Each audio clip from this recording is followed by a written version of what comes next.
Hello everyone. So I will be having my pre-recorded lesson today, which is all about the application of C-test and T-test for two sample means. Okay, since we're done with the application of C-test and T-test using one sample mean.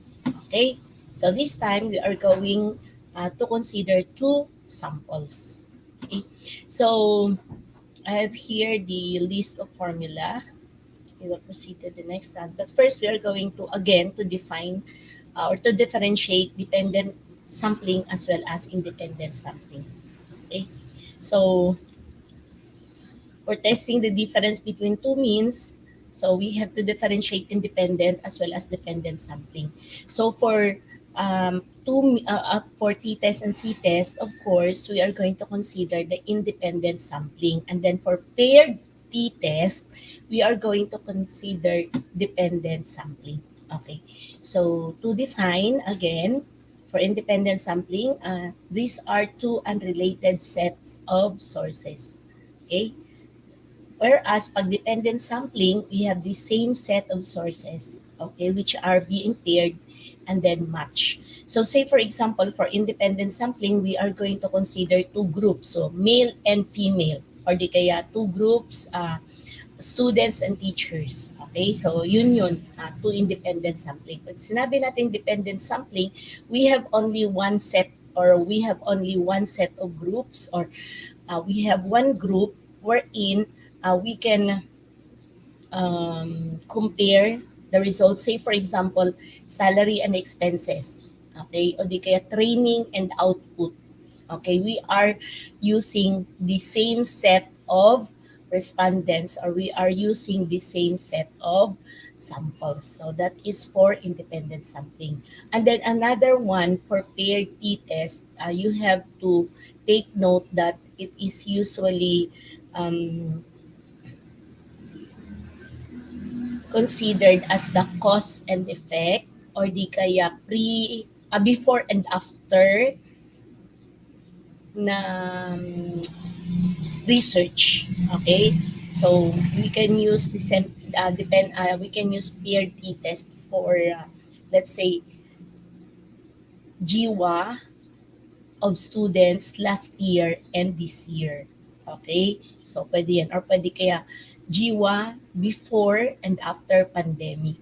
Okay, so yun yung kinoconsider natin na dependent sampling. We have one group of respondents or samples, pero we can compare the result or the output before and after, or di kaya before applying a new technique or a new strategy in teaching. Okay, so parang tipong kino-compare natin yung before and after. Okay, so pero yung focus natin for today is for Z-test and two-test using two sample means. So, sa next week, paired t-test na yung ating lesson. Okay.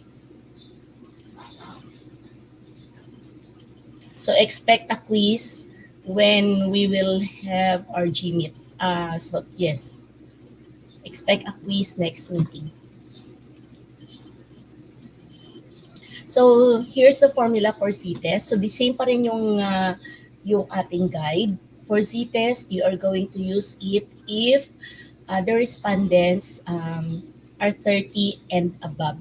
Okay? If the respondents naman ay less than 30, then you are going to use you are going to use T-test. Okay? So, again, for C-test, you are going to use this test for samples or respondents 30 and above. Below 30, use t-test. Okay. So Z is equal to the mean 1 minus mean 2 minus the population mean 1 minus population 2. Usually class, ito, yung expected difference na to, dinidisregard na natin kasi we are just considering the sample means. Okay? Kasi yung x1 bar minus x2 bar, ito yung sample mean natin for the given sample group. Okay? So, divided by square root of variance 1 over N1 plus variance 2 over N2. So we have here Z for Z-test for two independent samples. So X1 and X2, the mean values of the sample group 1 and 2. Tapos ang variances, so ito population variance. And then we have here S1, S2, so square square. So ito yung variance natin or sample variance for group 1 and 2.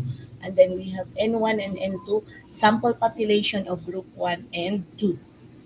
So, pwede class na the same yung kanilang sample group, pwede namang magkaiba yung kanilang sample group. Okay. So, yung x1 minus mean 1 minus mean 2 is the observed difference. Yung mu1 minus mu2 is the expected difference. So, ayun nga sabi ko sa inyo, usually, dinidisregard na natin to. Ibig sabihin, we are not including this in our formula in computing C-test, especially if it is not given. Okay? Kasi nga, we are just considering the sample mean. Okay. So, assumptions for Z-test. So, subjects are randomly selected and independently assigned to groups. Okay, so kaya nga independent groups tayo. Population distribution is normal. Population standard deviations are known. So, if ever, ayan, naka-indicate, if ever na hindi ito given, then we can focus on the sample means or sample standard deviation. Example, so we have here a real estate agent compares the selling price of townhouses in two major cities in NCR to see if there is a difference in price. So the results of the study are shown. Is there enough evidence to reject the claim that the average price of a townhouse in Quezon City is higher than Makati City? So alpha natin is 0.05. So what does this higher means? So it means that we are going to use one-tailed test. Okay. So these are the given. So for Quezon City, mean is 2,140,000. And then yung standard deviation natin ay 226,000. And then yung number of respondents ay 47. While in Makati City, mean is 1,000, 1,000,000 rather, 970,000. And then yung standard deviation natin ay 243,000. Tapos yung N2 natin ay 45. Okay, so the hypothesis, ito, so we have HO, wherein mu1 is less than or equal to mu2. And then yung HA natin is equal to mu1 greater than mu2. Kasi nga sa claim natin, it is higher than, ayan, in Makati. So pwede din natin, pag sa statement, we can consider that there is, for each O, we can say that there is no enough evidence to reject the claim that the average price of a townhouse in Quezon City is higher than Makati City. So pwede natin consider yung ating alternative as there is enough evidence to reject the claim that the average price of a townhouse in Quezon City is higher than Makati City. Okay. So ayun. So from the table, since one-tailed tayo, and then yung alpha natin ay 0.05, so yung C critical is positive or negative 1.645. So makikita niyo dyan class. In-indicate ko lang dito na positive kasi nga we are sure na because this is directional, di ba? So naka-indicate na ang claim natin ay higher than, so positive. Okay. Although na if you're going to look at the table, naka-indicate dyan for 0.05 tapos one-tailed ay positive, negative. Okay? Pero in this case, since it is indicated in the hypothesis that, or in the statement that it is higher than Makati City, so we are sure now that the result is positive. Okay? So, kaya nilagay lang natin na Z critical value is positive 1.645. Okay, so next is we are going to compute the z-test. So, dinisregard natin yung sa population mean kasi hindi naman siya given. Okay, so that's enough. Okay, so, compute na lang natin. 1, 2, 3 minus 170.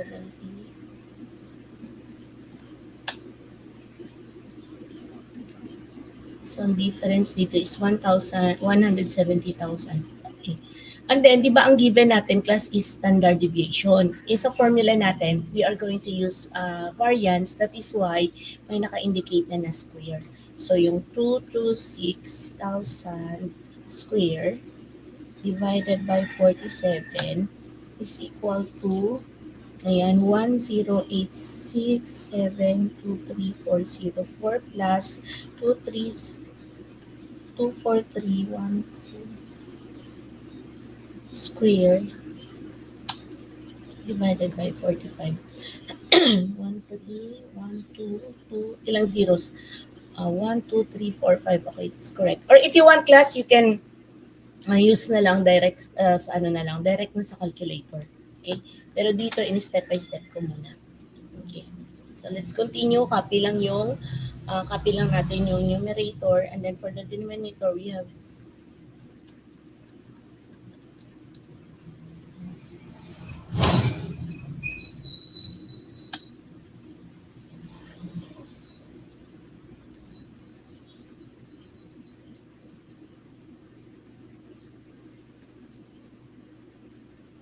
so 2398923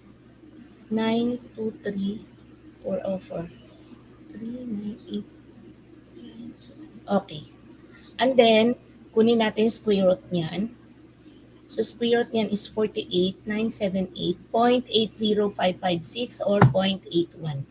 So, pag dinivide na natin, then we have 170 divided by 48,978.81 is equal to 3.471088737, or you are going to round off our answer to 3 places kasi yung ating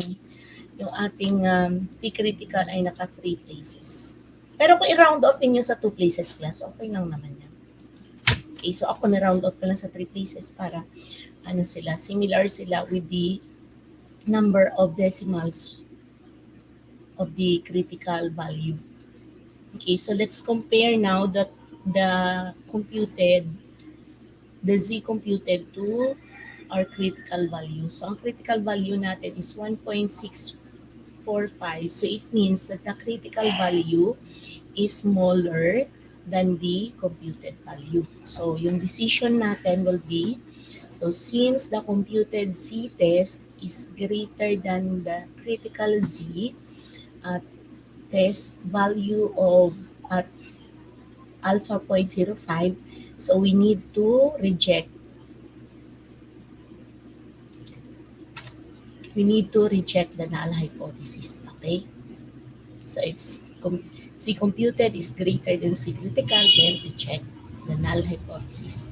So magiging conclusion natin, since we reject the null hypothesis, we can conclude that there is enough evidence to support that the claim that the means are not equal. So hence there is significant difference in the prices, and the average price of townhouses in Quezon City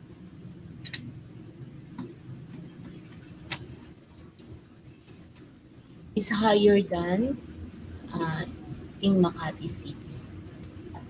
Yan.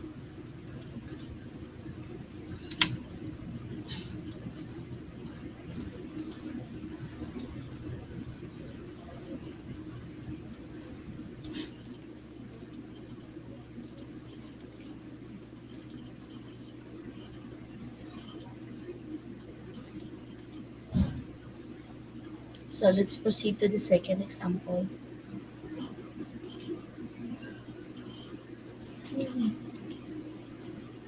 Okay. So dito, ayan class. So you have to pause first the recorded lesson. Pause muna ninyo and then try to solve this one. Tapos once you're done, you can continue watching in order to check your work. Okay, so ayan. So for your practice, so the operations manager, so you can read the problem silently.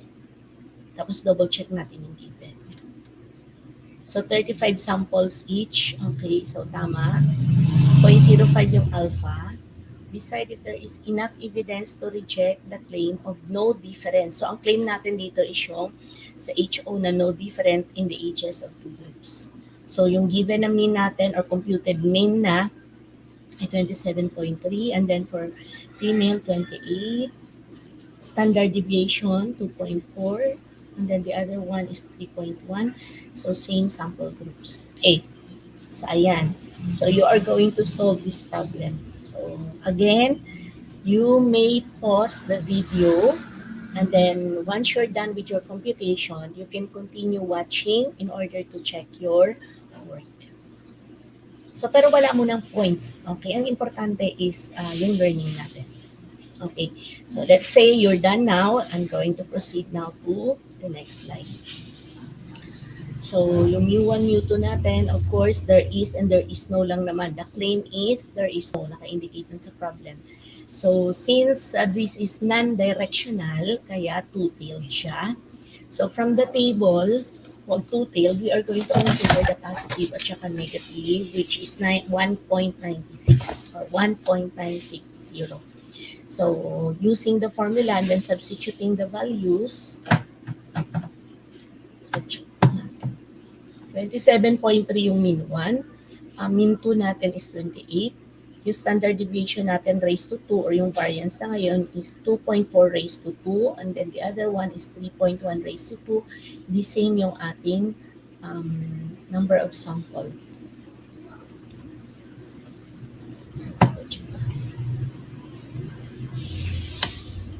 So negative 0.7.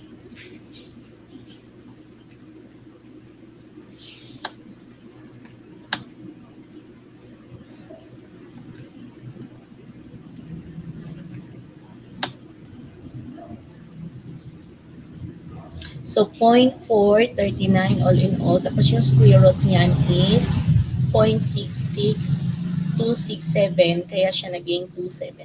Okay. And then ang next is 0.7 divided by 0.6627 is 1.05628 or 1.056. So in this case, class, negative yung result ng C-test natin. So it means that the rejection region is on the left side. Okay? So nasa left side yung ating rejection region. So if we're going to compare the result or Z computed to the critical value, ang critical value natin is positive negative 1.96. So yung critical value is higher than computed value. So since computed or Z computed is less than the Z critical value, then do not reject each O. So i-emphasize ko na lang.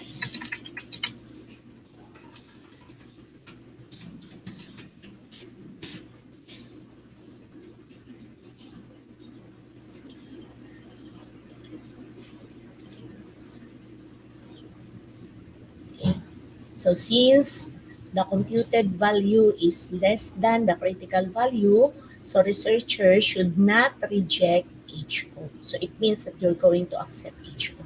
So ang conclusion natin, since we fail to reject the null hypothesis, we can conclude that there is no enough evidence of significant differences between the average ages of male and female customers. So ibig sabihin, kung i-consider natin yung conclusion na yan, wala na kinalaman yung gender ng tao.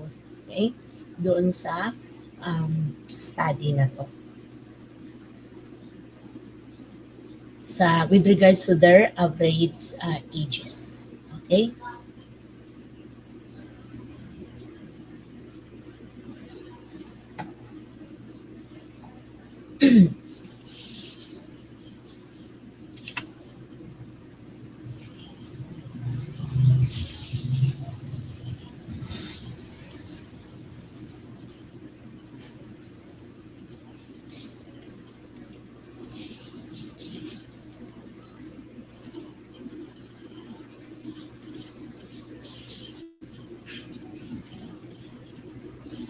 Okay, proceed to the next. Oops. Dali lang class, naglo-loading lang ng konti. I can proceed to the next slide. Oh, saan ba? Okay.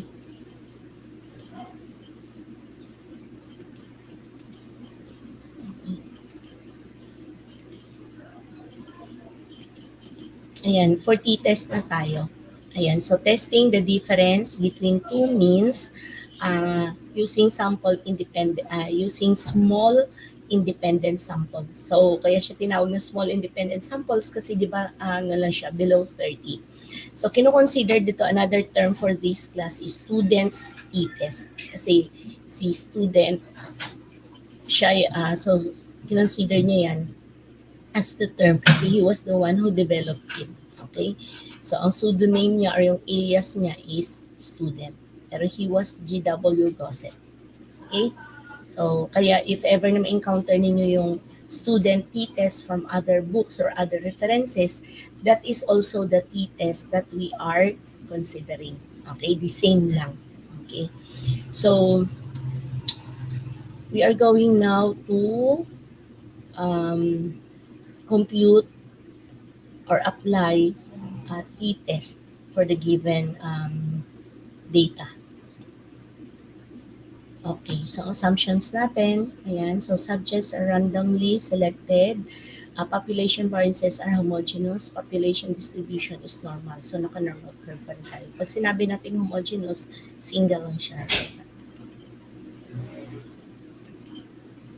Ayan, so dito class for t-test, we are considering now the degree of freedom. Di ba? For c-test, we are not considering the degree of freedom kasi dun sa table, meron na kaagad siyang result. Okay?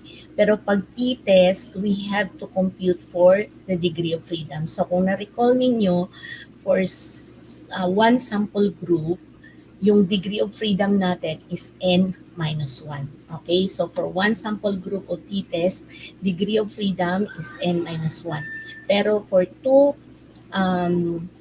sample means, we are going to use df is equal to n1 or sample 1 plus n2 sample 2 minus 2. And then this is the formula. Ayan. So, the same lang din dito if it is not given, yung mu1 and mu2 natin, disregard lang natin. So, P is equal to mean 1 minus mean 2 all over square root of, so yung n1 minus 1 times variance 1 plus n2 minus 1 times variance 2 divided by n1 plus n2 minus 2 times square root of 1 over n1 plus 1 over n2. Actually, kahit naman iisang square root lang yan, class, the same pa rin yung answer. Basta yung, eto, compute nyo muna ito lahat.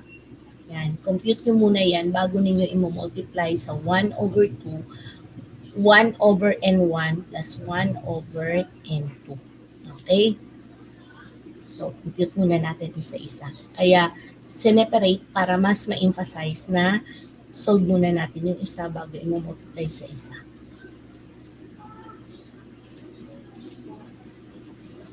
So, a researcher wishes, okay class, pakibasa nyo na lang, napakahaba.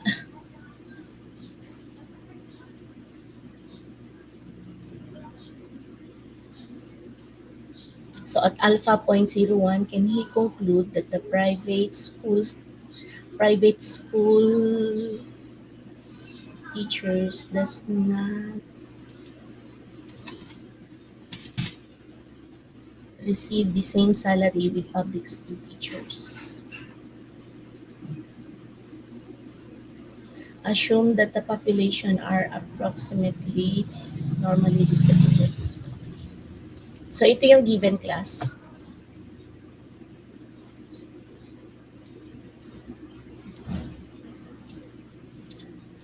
For private schools, ang mean salary daw ay 16 per 100. Yung standard deviation natin ay 700. And then yung N1 natin is equal to 15. From public school naman, ang mean 2 natin ay 15,170. yung S or yung standard deviation natin ay 800. Ang N2 natin is 9.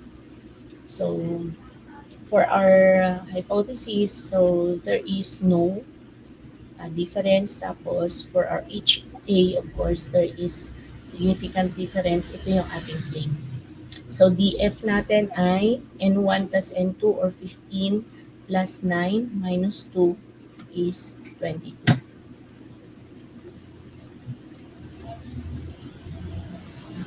And then, alpha natin is 0.01. Since two-tailed tayo, check natin yun sa table natin, sa t-test. So, two-tailed. Two-tailed, tapos 0.01. And then, 0.01 DF is 22. Double check lang. 2.819. Okay, so tama. So, since two-tailed siya, kaya indicate natin yung positive, negative. So, 2.819. And then, i-compute na natin, check natin kung tama yung mga naka-indicate dito na ano. So, kahit tanggalin na natin. 16, tapos 15, 15 minus 1 times 700 square, kasi variance na tayo. 9 minus 1, 800 square over 15 plus 9 minus 2. Tapos times 1 over 15 plus 1 over 9. Okay. So, check na natin isa-isa. By the way, check natin muna ulit. 16,400 minus 15,170 is equal to 1,230. Okay. Tapos sa 1, 15 minus 1, edi 14 plus 700 square is equal to 6,860,000 plus, okay, 8 times 800 square. So, magiging 512 kulang na isang 0. Ulitin ko ha. Ito na naman ako. 640 kasi di ba 800 yon raised to 2. So, 640,000 times 8 magiging 512, apat na 0 pala.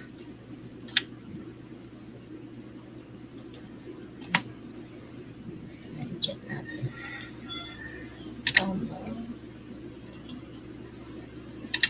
Okay.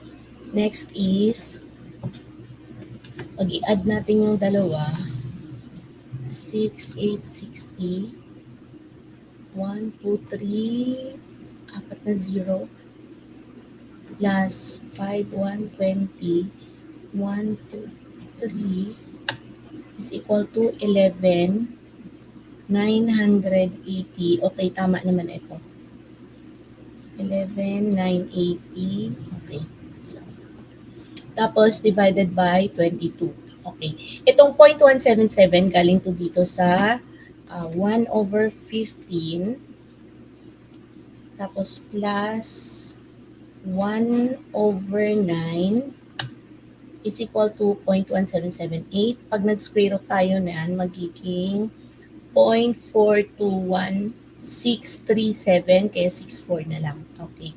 And then ito, so pag dinivide natin yan, 11,980, 1, 2, 3, divided by 22, 544, 545.45. Ayan.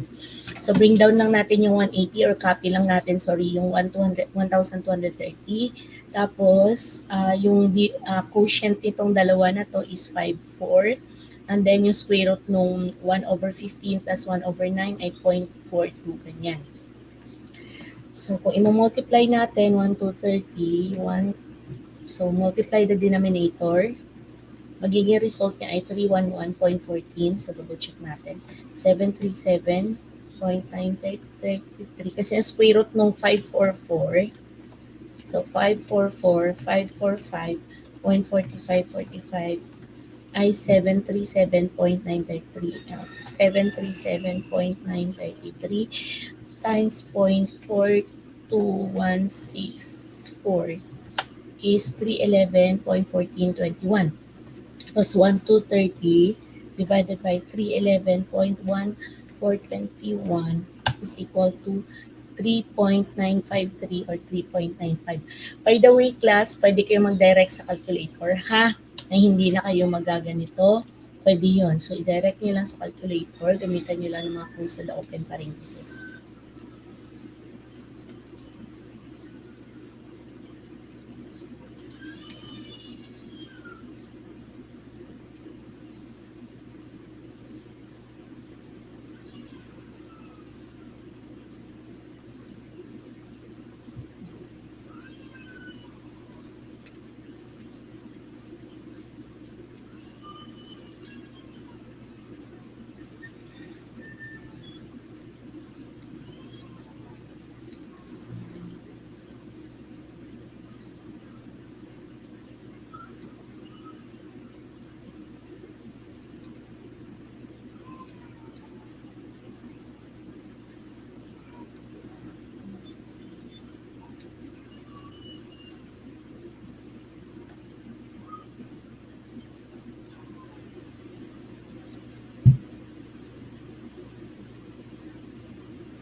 So, na-double check na ninyo.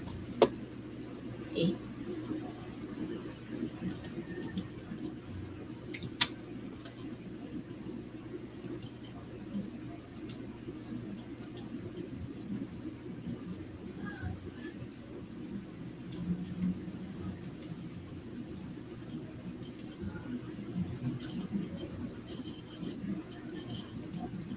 Okay, so sa next,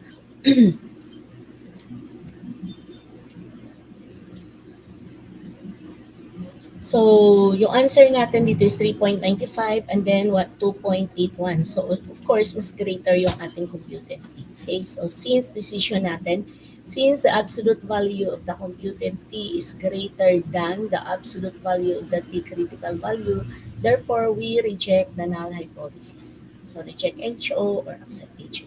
So ang conclusion natin, there is enough evidence to support the claim that the salaries paid to elementary teachers employed in private schools are different with public school teachers. Pero totoo naman talaga. That's the reality, class. Okay? Kaya nga, di ba, um, most of the licensed teachers are transferring to public schools. Kasi syempre, benefits, totoo naman yun. Pero may iba naman talaga na nagsistay din sa private school. So, it's their choice. So kayo, yung mga edu students, pagdating ng araw, it's your choice kung saan kayo masaya, di ba? Totoo yun. Pero kung titingnan ninyo yung syempre yung benefits, ang lahat-lahat, sa better choose public schools. Pero pwede naman kayo magstay muna sa private school, syempre, ng mga 5 years, pero kung talaga kailangan nyo nang lumipat ng public school, wala namang okay. So, sa LCC, di ba, ang dami na rin nasa public schools. Okay, proceed tayo sa next.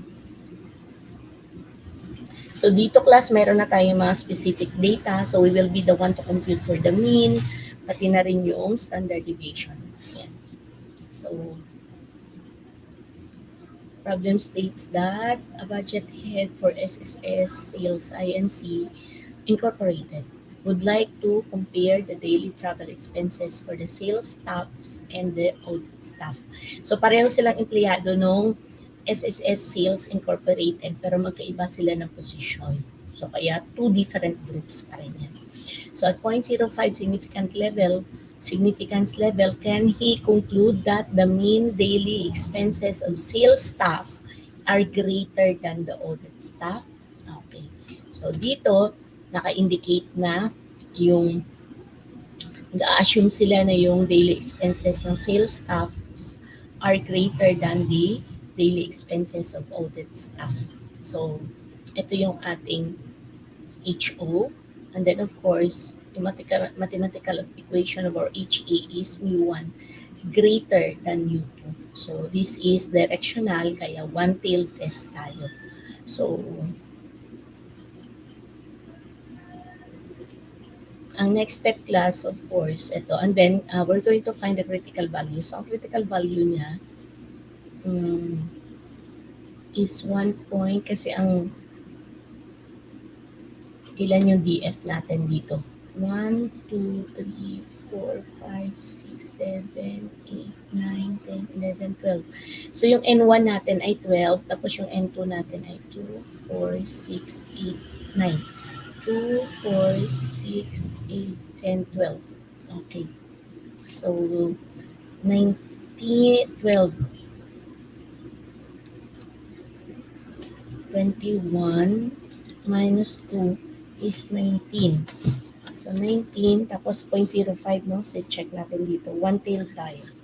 19, tapos 0.05. Check natin. 0.05. So, on the table, it is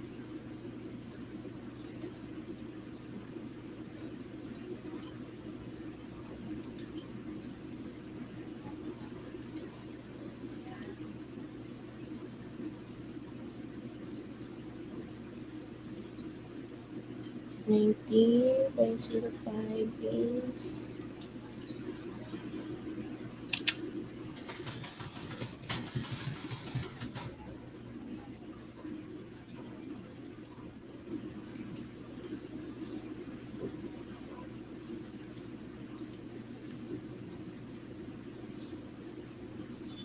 Ay, mali ako ng tiningnan. Andali, one-tailed tayo. One-tailed.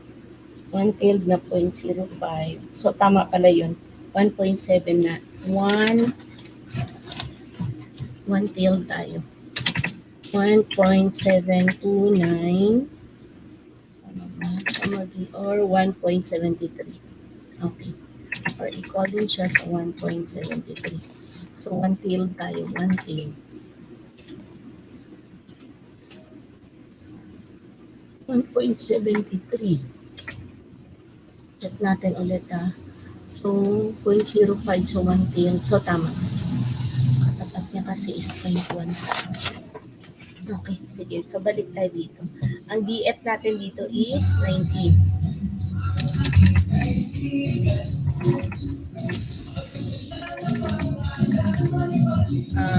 12 plus 9 minus 2 is equal to 23. Tapos yung alpha natin is, this is 19. Ang alpha natin is 0.05. So, pag tinignan natin, tapos one-tailed, okay, 1.72. Okay, proceed na tayo dito, class. So, since, tawag dito, hindi given yung ating mean, pati yung variance, tayo ang magko-compute. Okay, so dito muna tayo mag-check.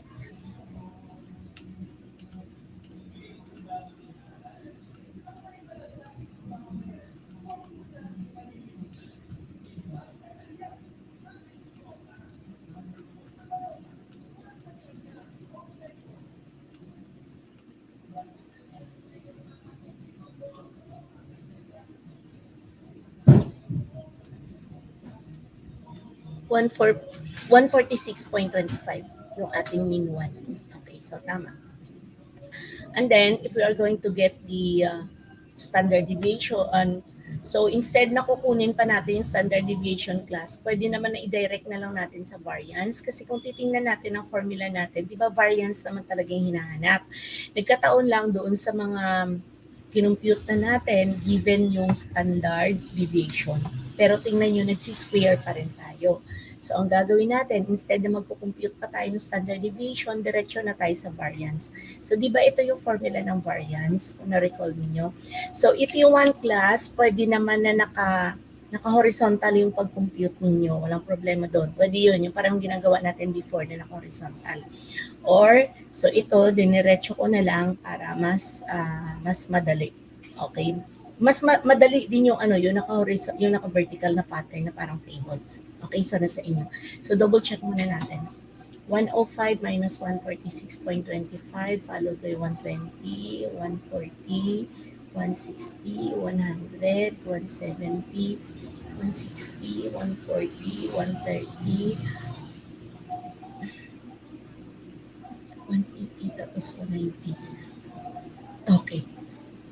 So, pwede nyo i-double check lahat yan.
Double check lang ha.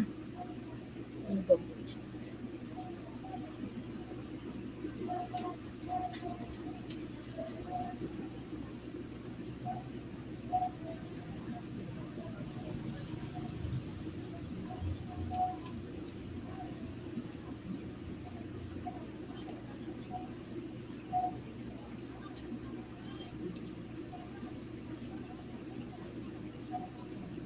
So, 9,056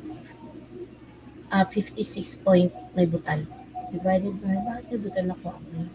So, divided by 12. So, 9,056 divided by 12 minus 1 magiging 11. So, we have 823.27.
Okay. So, may decimal talaga siya. Sama na natin.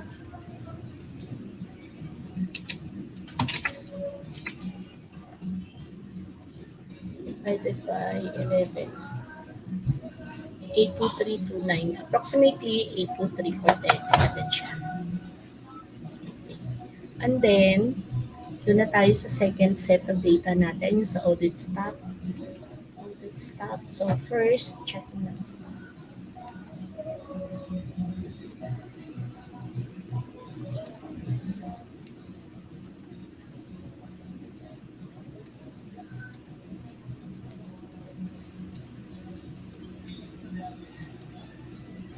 Total niya is 915. Check ko lang dito kung tama.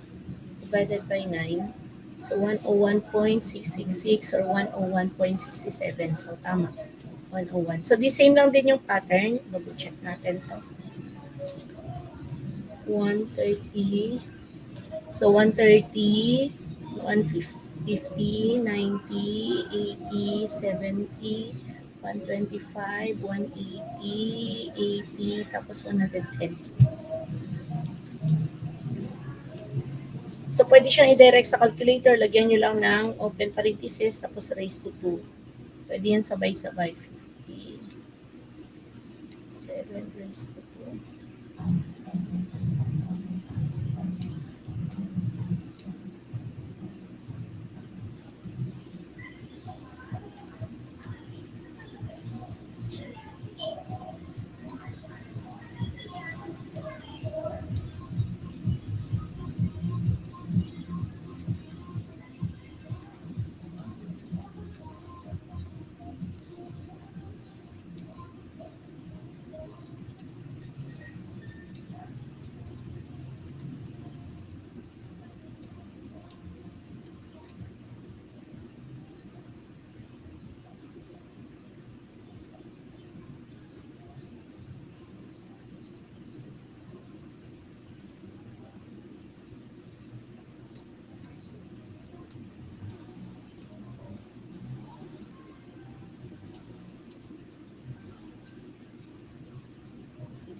Okay. So 1537.5 ating uh, variance for staff, for audit staff. Okay. So proceed na tayo sa computation. So ito na yung summary natin. Substitute lang natin. So 146 minus 101.67, 12 minus 1, 823. Hindi na tayo nag-square dito kasi nga, di ba, yun na nga yung variance natin. 9 minus 1. Doon kasi sa previous example, standard deviation yung given, kaya nag-raise to 2 tayo. So double check na lang natin kung tama. 146.25 less 101.67.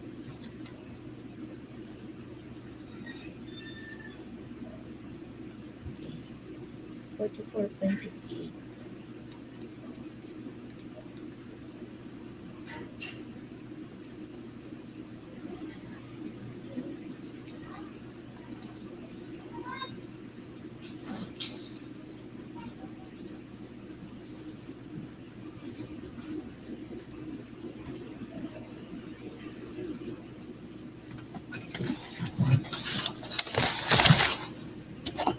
Ano ba ito?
Double check natin ha. 146.25 less 101.67. So 44.58 divided by 11 times 823.30. Tapos plus 9 times 1537.5 divided by 19. 1204936.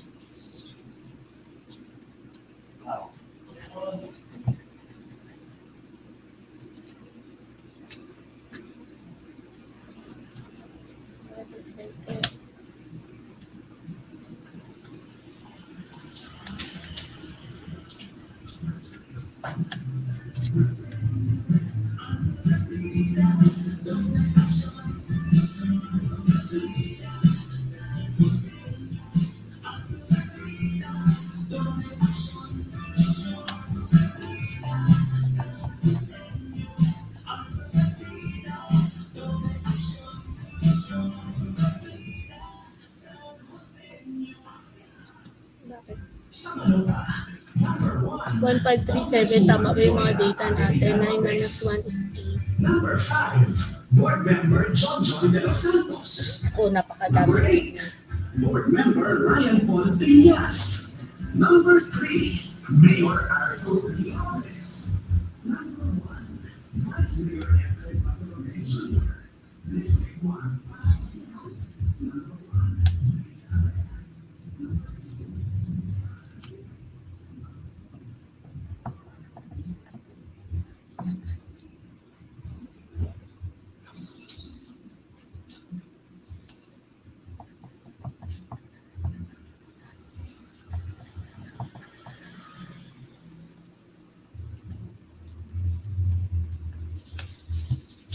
3.0156. Okay, so tama.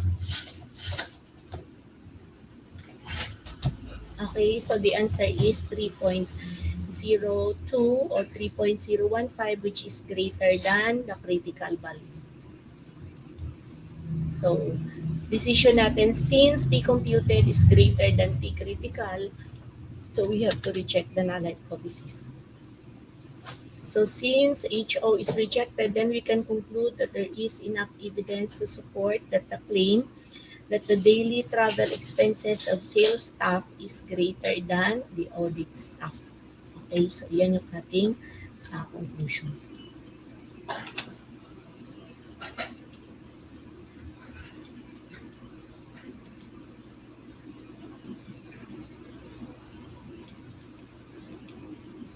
Okay, meron pa yata at tayong one example.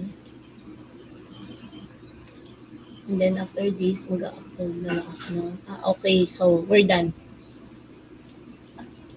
So this is the last example. So ilan ang example na binigay ko sa inyo? Tatlo. Isa lang. Okay, dalawa. So, 2 examples sa t-test, 2 examples din sa c-test. So the same din, if ever naman na for c-test, halimbawa, ang given ay mga data din. So, first step, of course, you have to get the mean and then solve for the variance na lang instead of standard deviation. Pero if ever na tinatanong sa problem na you have to indicate the standard deviation, so yung variance natin is square root lang. So parang dito, say for example lang ha, let's say required siya. Okay? Let's say required yung variance. So ang gagawin nyo lang, yung standard deviation, square root of 823.3 is 28.69. Yan. And then dito, so magiging variance nito is equal to square root ng 1537.5 is equal to 39.21. Round off ko lang. 39.21. Okay. Pero if ever naman hindi tinatanong yung standard deviation, so pwede na yung na-compute ninyong variance para direct substitution na lang. Okay? So, ayun, magbibigay kasi we still have time. So, magbibigay lang ako sa inyo ng 2 exercises. So, one from C-test, tapos one for P-test. So, 2 items.